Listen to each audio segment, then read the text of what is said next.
Diesel और CNG और उसके साथ ही एलपीजी गैस की बढ़ती कीमतों के विरोध में इंडियन नेशनल लोक दल सड़कों पर उतरा है। बताया जा रहा है कि यमुनानगर में इनेलो कार्यकर्ताओं ने जिला उपायुक्त कार्यालय के बाहर जोरदार प्रदर्शन किया। बताया जा रहा है केंद्र सरकार के खिलाफ नारेबाजी की। पार्टी नेताओं ने बढ़ती महंगाई और लेकर सरकार को घेरते हुए आम जनता को राहत देने की मांग की है।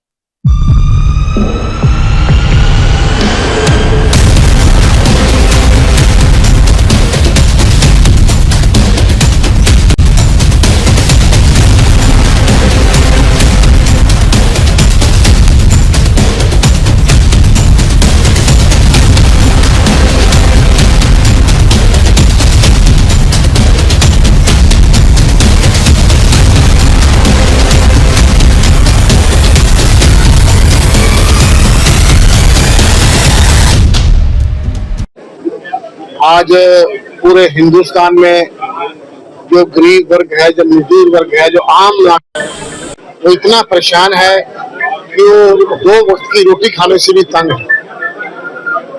अगर खुदा ना खास्ता घर में कोई बीमारी आ जाए तो उसे कुछ ना कुछ बेच के ये पोजीशन है, क्योंकि हर रोज गैस के रेट बढ़ रहे हैं। मैंने सुना है कि आज भी गैस के रेट कमर्शियल के बढ़े, गैस के रेट बढ़ रहे हैं, डीजल पेट्रोल के रेट बढ़ रहे हैं। मैं मानता हूं कि थोड़ा सा इंटरनेशनल मार्केट में रेट बढ़े हैं, लेकिन इतना भी नहीं बढ़े कि इतने रेट किया जाए। सरकार को अपनी जीएसटी कम करनी चाहिए। अगर लोगों के बारे में कुछ सोचते हैं तो अपनी जीएसटी कम करो और उन कंपनी की ऑडिट करो।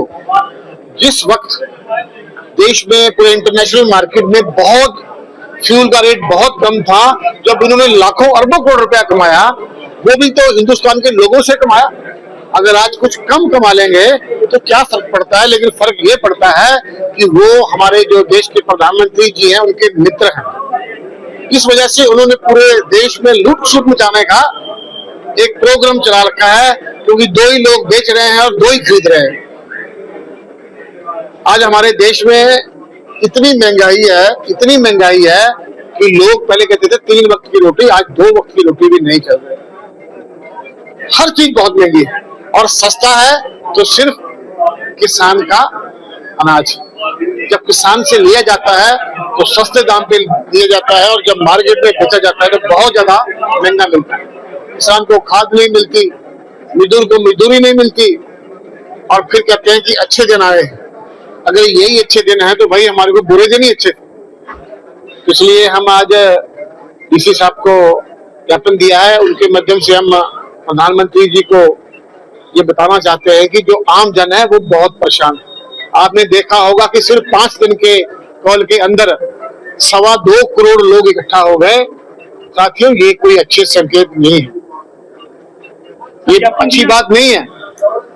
क्यों? क्योंकि जिस तरह में बांग्लादेश में या नेपाल में वहां के जो शासक थे वो भी नहीं सुन रहे थे, उनके भी आंखों में पट्टी बांध रखी, जैसे कि हिंदुस्तान में।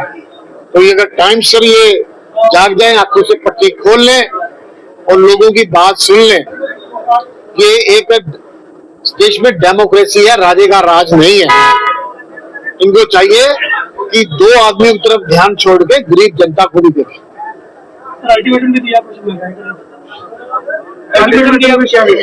हाँ, उनको बताया है कि अगर आप हमारी बात सरकार नहीं सुनेंगी तो हमारे जो राष्ट्रीय अध्यक्ष हैं वो बड़ा कड़ा कोई फैसला कर सकते हैं।